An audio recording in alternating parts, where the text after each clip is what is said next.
2 colour paper एक ही colour के लेने हैं, A4 साइज के। फिर हम लोग एक इसको फोल्ड कर देंगे। ये जो पेपर है यहाँ पे हमें ग्लू लगानी है। मैंने इसे एक स्टिक करके बुक बना दी।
अब मुझे यहाँ पे नीचे टेबल बनाना है।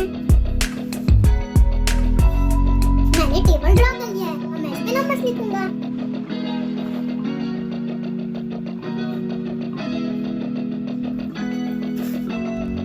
पहले अगर मैंने टैब खुला रखा तो मेरी मम्मा यहाँ पे डॉट देंगी, और अगर मैंने टैब क्लोज रखा तो मेरी मम्मा यहाँ पे स्टार देंगी।